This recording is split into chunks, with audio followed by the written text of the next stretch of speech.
Light of life, जिंदगी की रोशनी से गाई। वक्ता कौन है? डॉक्टर मल्लिका सैमुअल, जो चेन्नई के विख्यात कॉर्पोरेट हॉस्पिटल में सीनियर कंसल्टेंट, ऑब्स्टेरिशियन और गायनेकोलॉजिस्ट हैं। इन्हें गायनेकोलॉजी के क्षेत्र में 24 साल का अनुभव है। इन्होंने क्रिश्चियन मेडिकल कॉलेज वेल्लूर से MBBS की पढ़ाई की और पोस्ट ग्रेजुएशन की पढ़ाई आयरलैंड के डबलिन यूनिवर्सिटी के रुटांडा हॉस्पिटल से की है। ये विशेषज्ञ हैं high risk obstetrics, laparoscopy surgery और इनफर्टिलिटी में। ये अपने चर्च में स्तुति आराधना में अगुवाई करती हैं और साथ ही ये वहाँ प्रचारक भी हैं। इन्होंने अपना बचपन दिल्ली और जयपुर में बिताया है। गायनेकोलॉजिस्ट के रूप में इन्होंने पश्चिम बंगाल और आसाम में इनफर्टिलिटी क्लिनिक चलाए हैं, जिस कारण इन्हें हमारे देश के उत्तरी भाग में रहने वाले भाइयों और बहनों को सुसमाचार प्रचार करने की गहरी इच्छा दी। जय मसीह की। जय मसीह की। What a great thing it is to come back and have fellowship with you once again. ये सच में कितनी महान बात है कि वापस आकर फिर से एक बार हम आपके साथ में संगति कर पा रहे हैं। Dear brothers and sisters, प्यारे भाइयों और बहनों, I trust that you have all been keeping well since the last time we met. और मैं भरोसा करती हूँ कि पिछली बार जब हमारी मुलाकात हुई थी तब से लेकर अब तक आप बिल्कुल अच्छे हैं। I know that God has been keeping you. और मैं विश्वास करती हूँ, जानती हूँ कि परमेश्वर आपकी रक्षा करते आया है। That He protects you वो आपकी रक्षा करता है and takes care of you वो आपकी परवाह करता है and provides for you. और आपके लिए प्रयोजन करता है। And for that we praise Him. और इसी के लिए हम उसकी स्तुति करते हैं। You're all aware that in the last couple of months we have been looking at some very essential things of our faith. आप निश्चय इस बात को जानते हैं कि पिछले कुछ हफ्तों से अपने विश्वास के बारे में बहुत ही महत्वपूर्ण बातों को देखते आ रहे हैं। We looked at the time of the crucifixion. हमने क्रूसीकरण के उस समय को देखा है। We went through the Lenten days. और हमने लेंटन दिनों के समय को भी देखा है। We looked at the time when Jesus had resurrected from the dead. और हमने उस समय को भी देखा है जब यीशु मुर्दों में से जी उठा है। And then we looked at the ascension of the Lord. और फिर हमने प्रभु यीशु मसीह के उठाए जाने को भी देखा है। Now today we are going to look at something which is very very important to us. आज हम ऐसी बात को देखेंगे जो हमारे लिए बहुत बहुत महत्वपूर्ण है। We are going to look at the coming of the Holy Spirit. हम पवित्र आत्मा के आने के बारे में देखेंगे। And we know that we can find this in the book of Acts chapter 2. हम इस बात को जानते हैं कि प्रेरितों के काम अध्याय 2 में हम इसके बारे में देख सकते हैं। I would really like you to keep the Bibles open when we study God's word. और मैं सच में चाहती हूँ कि जब हम परमेश्वर के वचन का अध्ययन करते हैं तो आप अपनी बाइबल खुली रखें। Now before we go into this passage, I would like to tell you the background of this great event that happened. और इसके पहले कि हम इस वचन के भाग में जाएं, मैं चाहती हूँ कि यहाँ पर ये जो बड़ी घटना हुई उसके बारे में आपको बताऊं। Now after Jesus had ascended into heaven, अब जब यीशु स्वर्ग में उठाया गया उसके बाद the disciples obeyed the Lord and they came back to Jerusalem. जो चेले हैं उन्होंने परमेश्वर की आज्ञा मानी और फिर वो यरूशलेम में वापस आए। They went to the upper room और वो ऊपरी कोठरी में गए and they spent their time in praying together. और उन्होंने वहाँ पर एक साथ प्रार्थना करने में अपना समय बिताया। Those who were present जो वहाँ पर उपस्थित थे were the 11 disciples, वहाँ पर तो 11 चेले थे, Mary the mother of Jesus, यीशु की माता मरियम थी and the other lady disciples. और फिर वहाँ पर दूसरी जो स्त्रियां जो यीशु मसीह की अनुयायी थी वो भी वहाँ पर They थी। were all followers of Jesus. वो सब यीशु के पीछे चलने वाले थे। You know, but somehow there was a difference this time. लेकिन जानते हैं यहाँ पर किसी तरह से इस समय तो कुछ फर्क था। As they gathered in that upper room, और जैसे कि वो ऊपरी कोठरी में वहाँ पर इकट्ठे थे, the last time they were together, जब पिछली बार जो एक साथ थे, it was just after Jesus had died. ये तो बस यीशु के मरने के बाद वो वहाँ पर जमा हुए थे। Their hearts were filled with fear. और उनका दिल जो था वो तो डर के मारे भर गया था। They had doubt in their minds. और उनके मन में संदेह था। They had lost their loved one. वो तो अपने प्यारे जनों को, अपने प्रिय जनों को खो चुके थे। Someone who had showed them what to do in every circumstance. और ऐसा जो था जो कि उन्हें बता रहा था कि हर एक परिस्थिति में उन्हें क्या करना चाहिए। It was like losing a father. ये तो मानो अपने पिता को खो देने के जैसे है। I wonder if you have this experience of losing a father. और मैं सोचती हूँ कि क्या आपने कभी इस बात का अनुभव किया है कि आपके पिताजी नहीं रहे। You get this feeling of being completely lost. आपको ऐसा लगता है कि आप पूरी तरह से खाली हो चुके You हैं। feel like your securities have crashed down. आप ऐसे महसूस करते हैं कि आपकी जो सुरक्षा है वो तो पूरी तरह से खत्म हो चुकी है। The other thing is, और दूसरी बात ये है, they were also afraid of the Roman soldiers वो तो रोमी सिपाहियों से भी डर रहे थे and the temple guards. और साथ साथ में जो भवन की महासभा के जो रक्षक थे उनसे भी। Now, both of these people, अब ये दोनों तरह के जो लोग थे, for their own selfish reasons, अपने स्वार्थ के कारण के लिए they wanted to completely erase the followers of Jesus. वो तो पूरी तरह से यीशु के अनुयायियों को वहां पर खत्म कर देना चाहते थे। The political situation remained the same. और राजनीतिक जो परिस्थिति थी वो तो बिल्कुल वैसी ही थी। It was just as critical for these young men as it was then. और ये तो उस समय जैसी थी वैसे ही यहाँ पर इन जवान लोगों के लिए भी थी। Then what had changed? तो फिर क्या बदल गया था? It was their encounter with Jesus. ये तो यीशु के साथ की मुलाकात थी। The encounter with the living Lord. ये तो जीवित प्रभु के साथ की मुलाकात थी। Now, have we encountered the living Lord? क्या हमने उस जीवित प्रभु के साथ में मुलाकात की Then है? we can testify तो हम गवाही दे सकते हैं that everything has changed. कि सब कुछ बदल चुका है। We may be in the same family. शायद हो सकता है कि हम एक ही परिवार में We हो, may be going to the same college. शायद हम एक ही कॉलेज में जाते हो, We may be in the same workplace. शायद हम एक ही दफ्तर में काम करते हो, But suddenly everything changes लेकिन अचानक सब कुछ बदल जाता है because we have encountered the living Lord. क्योंकि हमने जीवित प्रभु के साथ में मुलाकात की So the है। disciples no longer crouched in that upper और room. इसलिए वहाँ पर जो चेले थे वो उस ऊपरी कोठरी में ऐसे दबकर बैठे नहीं They रहे। were filled with a new hope in their hearts. वो अपने दिल में नई आशा के साथ में भर गए थे। The promise that Jesus made to them just before his ascension. और ये प्रतिज्ञा जो कि यीशु ने अपने उठाए जाने के पहले उनसे की थी Wait in Jerusalem. कि तुम यरूशलेम में रुके रहो। Acts chapter 4 and verse 5. प्रेरितों के काम अध्याय 4 वचन 5 में And देखिए। in verse 8, Jesus told them, और यहाँ पर वचन 8 में भी यीशु ने He उनसे said, कहा, you shall receive the power of when the Holy Spirit comes upon you. प्रेरितों के काम वचन अध्याय 1 वचन 8 में कहता है कि जब पवित्र आत्मा तुम पर आएगा तो तब तुम सामर्थ पाओगे And then you will be my और witnesses. फिर तुम मेरे गवाह होगे। Witnesses for me in Jerusalem, और तुम मेरे लिए गवाह होंगे यरूशलेम में, in Judea, यहूदिया में, in Samaria, सामरिया में and to the end of the earth. और इस पृथ्वी की छोर तक, कोने कोने तक। God himself is going to give them the power और परमेश्वर स्वयं उन्हें ये सामर्थ्य देने वाला था to be his witnesses कि उसके गवाह हो जाएं by the outpouring of the Holy Spirit. पवित्र आत्मा के उंडेले जाने के द्वारा। What a wonderful thing. ये कितनी अद्भुत बात है। Now, अभी Acts chapter 2 and verse 1 says, प्रेरितों के काम अध्याय 2 वचन 1 इस तरह से कहता है, they were all with one accord वे सब वहाँ पर एक चित होकर इकट्ठे थे। and they were in one place. वे सब एक जगह पर इकट्ठे थे They waited for God to manifest himself, और वो परमेश्वर की राह देख रहे थे कि परमेश्वर खुद को प्रकट करे। just as he said he would. जैसे उसने कहा था वैसे उसने किया। Dear brothers and sisters, प्यारे भाइयों और बहनों, we also need to wait upon the Lord हमें भी परमेश्वर की राह देखते रहनी in the है, way that he wants us to. जिस तरह से वो चाहता है उस तरह से। The Lord is waiting to minister gifts into our lives. परमेश्वर राह देख रहा है कि हमारे जीवन में वरदानों का उपयोग करते चले जाएं। These are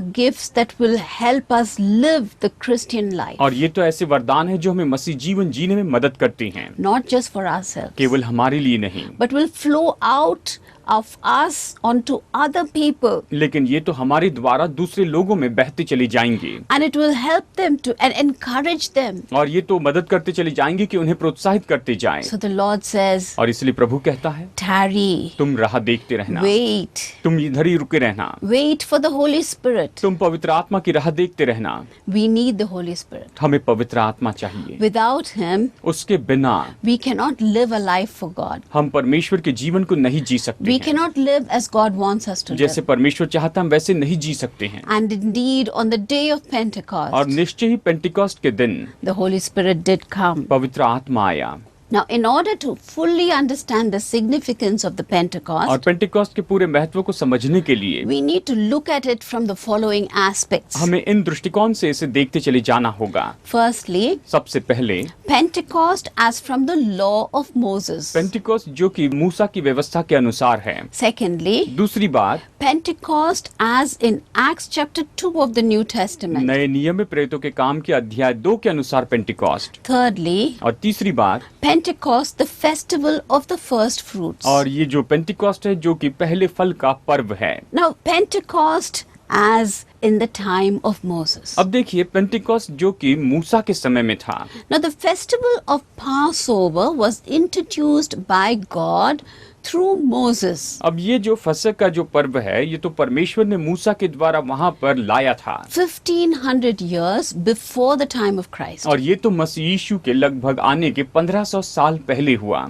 The Passover festival was a reminder to every person in Israel और यहाँ पर ये जो फसह का पर्व है ये तो इस्राएल के लोगों को याद दिलाने वाला how था God had saved them from the angel of death कि कैसे परमेश्वर ने उन्हें वहां पर मृत्यु के दूत से बचाया है, because they had applied the blood of the lamb to their doorpost. क्योंकि उन्होंने मेमने के लहू को अपने दरवाजे की चौखट पर लगाया था। If you will remember, अगर आपको याद होगा when the children of Israel were captive in Egypt, कि जब मिस्री लोग जब इस्राएली लोग मिस्र में वहां पर बंदवाई में थे, God sent a series of plagues परमेश्वर ने वहां पर एक के बाद एक मरी भेजी in order to make Pharaoh relent and let the children of Israel go. कि फिरौन वहां पर इन सारी बातों को ऐसे उससे परेशान हो जाए और वो इस्राएली लोगों को जाने दे। But the heart of Pharaoh was stubborn लेकिन फिरौन का जो दिल था वो तो कठोर हो गया था and he refused to relent. और उसने उन लोगों को जाने से आजाद करने से मना किया। Finally, और फिर अंत में the Lord sent the angel of death into the Egyptian country. वहां पर परमेश्वर ने मिस्र देश में मृत्यु के दूत को भेजा And he asked the people of Israel और उसने इस्राएली लोगों से कहा through Moses his servant मूसा अपने दास के द्वारा that they should slaughter a lamb कि वो एक मेमने का वध करे which had no blemish जिसके ऊपर कोई दोष ना हो and apply the blood of the lamb upon the doorpost. और उस मेमने का लहू अपने दरवाजे की चौखट पर लगाए।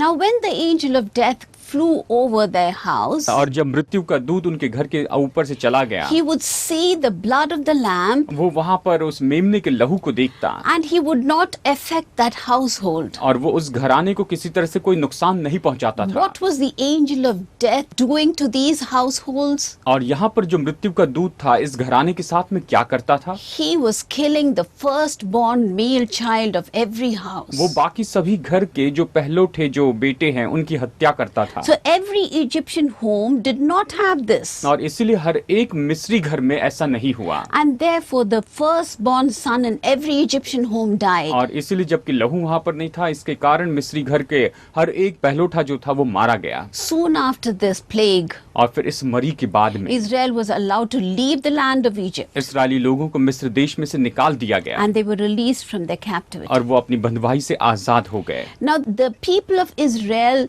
they celebrated the Passover feast year after year. और फिर इसके बाद में इस्राएली लोग इस फसह के पर्व को साल साल हर साल मनाते चले गए। On the very day that the Passover lamb was sacrificed in the temple, उसी दिन जिस दिन वहां पर वो फसह का मेमना भवन में वध किया गया on this particular year, इस खास साल में the Son of God was losing his life on the cross. वहां पर परमेश्वर का पुत्र अपने जीवन को क्रूस पर दे रहा था। Outside the temple, उस भवन के बाहर in Golgotha, गोलगोथा के पहाड़ पर God had prepared Jesus as the Passover lamb. परमेश्वर ने यीशु को फसह के मेमने के रूप में तैयार किया And the blood of that lamb would save the whole world from their sins. और उस मेमने का जो लहू है वो सारे संसार को उनके पापों से बचाता था। 50 days after the Passover और फसह के 50 दिन के बाद में was the fruit of the वो Pentecost, तो पेंटिकॉस्ट के फल का or दिन the था feast of the first fruit. या उसे कह सकते हैं ये तो पहले फल का पर्व था। The Jews had been celebrating this feast for 1500 years, और यहूदी लोग इस पर्व को 1500 साल से मनाते आ रहे since थे the time of Christ. मसीह यीशु के समय से लेकर। Now we read in the Bible how the Pentecost was to be celebrated. और हम बाइबल में इस तरह से पढ़ते हैं कि किस तरह से पेंटिकॉस्ट का उत्सव मनाया जाना We would चाहिए। look at it from Leviticus chapter 23 verses 16 and और 17. लेवी व्यवस्था अध्याय 23 वचन 16 और 17 को यहाँ पर हम पढ़ते हैं। 7वें विश्राम दिन के दूसरे दिन तक 50 दिन गिनना और 50वें दिन यहोवा के लिए नया अन्न बलि चढ़ाना। तुम अपने घरों में से एपा के 2/10 अंश मैदे की 2 रोटियां हिलाने की भेंट के लिए ले आना। वे खमीर के साथ पकाई जाए और यहोवा के लिए पहली उपज ठहरे। Yes, in the days of the Jewish feast of Pentecost, देखिए पेंटिकॉस्ट जो यहूदी पर्व है उसके दिन में the Jews were to offer up a grain offering वहाँ पर यहूदियों को वहाँ अन्न बलि चढ़ाना था along with the regular burnt और offerings. जो होम बलि होते थे उसके साथ साथ Now, the grain offering was the first fruits of a new grain which was harvested from the land. अब ये जो अन्न बलि है ये तो उस अन्न का बलिदान चढ़ाना था जो अभी हाल ही में बिल्कुल नई नई फसल उन्होंने काटी है। This was a symbol. ये तो एक चित्र था, दिखाने वाली बात The थी। depth of this symbol was not known or understood by the people of Israel. और ये जो मृत्यु का जो चिन्ह है उसे इस्राएली लोग नहीं समझ पाए थे। But it referred to the coming of the Holy Spirit on the day of Pentecost. लेकिन ये तो पेंटिकॉस्ट के दिन पवित्र आत्मा के आने के बारे में हमें बताता है। So what does the first fruit have to do with the anointing of the Holy Spirit? तो फिर पवित्र आत्मा के अभिषेक से इस पहले फल का क्या संबंध है? When the Holy Spirit came upon the disciples, जब पवित्र आत्मा लोगों पर आया there was a renewing. वहाँ पर नया बनाया जाना Their हुआ lives became vibrant for the Lord. और उनका जो जीवन है वो परमेश्वर के लिए बहुत ही तेजो में There हो was a गया। new beginning, वहाँ पर बिल्कुल नई शुरुआत हो like a गई, new birth. बिल्कुल नए जन्म के जैसे। Jesus tells us about this in John chapter 3 and verse 5. यूहन्ना अध्याय 3:5 में यीशु हमें इसके बारे में बताता है। You know that this is about the time when Nicodemus was seeking the kingdom of God. और ये तो ऐसा समय था जब निकोदेमुस परमेश्वर को खोज रहा था And he goes and meets Jesus in the night. और वो रात के समय जाकर यीशु से मुलाकात And करता है Jesus tells him, unless you are born of the water and the और Spirit, यीशु उससे कहता है कि जब तक कि तू जल और आत्मा से जन्म न ले you cannot be born again. तू नया जन्म नहीं पा सकता।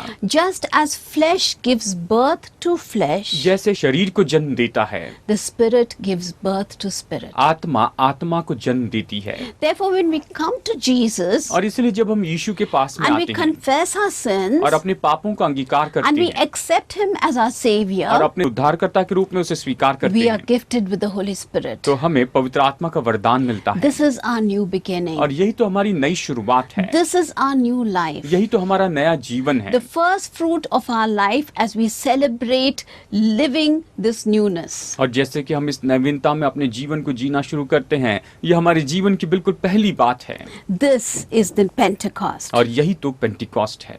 Jesus tells us that the Spirit blows like the wind. और यीशु बताता है कि ये जो परमेश्वर का जो आत्मा है वो वहाँ पर आंधी के जैसे चला It blows wherever it pleases. और जहाँ भी वो चाहता था वहाँ पर वो गया And it blesses the heart of man. और उसने मनुष्य के दिल को आशीष दी। So it is not surprising और ये तो चौंकाने वाली बात नहीं है when the Holy Spirit came upon their disciples. कि जब पवित्र आत्मा प्रभु यीशु के चेलों पर आया It came like a violent wind. तो वो एक बहुत ही ऐसे तीव्र हवा के जैसे आया। When the Holy Spirit has come upon you, जब पवित्र आत्मा आपके ऊपर में आता है you are a new creation. आप नई सृष्टि हो जाते हैं। Secondly, दूसरी बात, the Pentecost from the New Testament from Acts chapter 2. प्रेतों के काम अध्याय 2 से जो है पेंटिकॉस्ट नए नियम से। I'm going to read from the book of Acts chapter 2. और मैं यहाँ पर प्रेतों के काम अध्याय 2 से यहाँ पर पढ़ना चाहती हूँ। When the day of Pentecost came, जब पेंटिकॉस्ट का दिन आया they were all together in one place. तो वे सब एक जगह इकट्ठे थे। Suddenly, a sound like the blowing of a violent wind एकाएक आकाश से बड़ी आंधी की सी सनसनाहट का शब्द हुआ came from heaven जो आकाश से आया and filled the house where they were sitting. और उससे सारा घर जहाँ वे बैठे थे गूंज गया They saw what seemed to be tongues of fire और उन्होंने आग की सी जीभें फटती हुई दिखाई दी that separated and came to rest on each one of them. और उनमें से हर एक पर आ ठहरी। All of them were filled with the Holy Spirit, वे सब पवित्र आत्मा से भर गए and they began to speak in other tongues as the Spirit enabled them. और जिस प्रकार आत्मा ने उन्हें बोलने की सामर्थ्य दी वे अन्य भाषा बोलने लगे। When Luke wrote this passage, जब लूका ने इस वचन के भाग को लिखा he wrote when the day of Pentecost had come. और उसने इस तरह से लिखा कि जब पेंटिकोस्ट का दिन आया, And the word that he used in Greek is और यहाँ पर जो ग्रीक में वो शब्द उपयोग करता है very similar to the word used in Luke 9:51. ये तो बिल्कुल उसी वचन के जैसे है जो लूका 9:51 में उपयोग किया गया है। He says when the day of fulfillment had come. और वो कहता है कि जब दिन पूरे हुए, समय पूरा हुआ। My dear brethren, मेरे प्यारे भाइयों, we cannot emphasize enough the time that God has planned for each of our lives. हम इस बात को सच में पूरी तरह से कभी का पर्याप्त रूप में नहीं देख सकेंगे जो परमेश्वर ने हम में से हर एक के जीवन के लिए नियुक्त करके रखा Luke है। is telling us, लूका हमें बताता है therefore, और इसीलिए that God does everything in His time. परमेश्वर सब कुछ अपने समय के अनुसार करता है। Are you frustrated because things are not happening for you? क्या आप निराश है, परेशान है क्योंकि आपके लिए सब कुछ सही तरीके से नहीं हो रहा है? Wait for the fulfillment of God's time. तो आप परमेश्वर के समय की परिपूर्णता के समय की राह देखें। Are you waiting for your children to turn to the Lord? क्या आप राह देख रहे हैं कि आपके बच्चे परमेश्वर के पास And में you आएं? are so frustrated because it is not happening. और आप बहुत परेशान हो चुके हैं क्योंकि ये नहीं हो रहा है। The more you pray, जितना ज्यादा आप प्रार्थना करें the more they go their own way. उतना ही ज्यादा वो अपने रास्ते पर अपने मार्ग पर चलते हैं। Wait for God's time. आप परमेश्वर के समय की राह देखते रहिए। Trust that He knows the right time. भरोसा कीजिए कि वो सही समय को जानता है He knows the time when you should get a better job. और वो जानता है कि वो सही समय क्या है जब आपको अच्छी नौकरी मिलनी चाहिए। He knows the time when you need a bigger paycheck. और वो जानता है उस समय को जब आपको एक अच्छी बड़ी तनख्वाह मिलनी चाहिए। God will do everything for you in His time. परमेश्वर सब कुछ अपने समय में आपके लिए करेगा। Now coming back to Acts chapter 2, आइए प्रेरितों के काम में वापस चलते we हैं। see that it is a pinnacle in the salvation of history हम देखते हैं कि इतिहास में ये तो उद्धार के लिए सबसे बड़ी ऊंचाई है of all mankind. सभी मनुष्य जाति के लिए। It is like writing the beginning of a story. ये तो मानो उस कहानी की बिल्कुल शुरुआत को लिखना है। It is the event that marked the beginning of the church. ये तो एक ऐसी घटना है जिसने चर्च की शुरुआत के बारे में लिखा है। All together in one place, ये सब कुछ एक ही जगह पर है probably in the upper room. और ये तो ऊपरी कोठरी में हुआ The है। disciples were in prayerful unity. यहाँ पर जो चेले थे ये तो प्रार्थना पूर्वक एकता में थे। They were awaiting the Spirit. वो तो आत्मा की राह देख रहे थे। Suddenly, God reveals Himself अचानक परमेश्वर खुद को प्रकट करता in है। signs of sound and sight. यहाँ पर बड़ी जोर से आवाज होता है, यहाँ पर बड़ी गूंज होती है Their divine origin और उनकी अलौकिक शुरुआत and supernatural character is very clear. और अलौकिक जो चरित्र है तो बहुत ही स्पष्ट है। The sound is from heaven, और ये जो आवाज है ये तो स्वर्ग से होती and है it is like the blowing of a wind. और ये तो बिल्कुल एक तो आंधी की सनसनाहट है Not just a wind, but a violent wind. और ये केवल ऐसी हवा नहीं लेकिन ये तो बड़ी तूफान, बड़े आंधी के And जैसे the है। tongues that appeared, और जो जीभें वहां पर प्रकट हुई they seem to be flames of fire. उन्होंने वहां पर आग की सी जीभें देखी। In the Old Testament, पुराने नियम में such a loud sound often accompanied a theophany. देखा जाए तो हमेशा ऐसा जो बड़ा जोर होता था, बड़ी जोर की जो आवाज होती थी वो तो वहां पर निश्चय एक बड़े मकसद के साथ होती We थी। will just look at Exodus chapter 19 and verse 16. हम यहाँ पर निर्गमन अध्याय 16 वचन 19 को देखेंगे। See, it is not the first time that man encountered such a powerful visitation of God. निर्गमन अध्याय 19 को हम यहाँ पर देखेंगे। ये तो सच में बड़ी परमेश्वर की सामर्थ्य जिससे मनुष्य ने उससे मुलाकात की। Let us look at the time आइए उस समय को देखते हैं when Moses came down from the mountain जब मूसा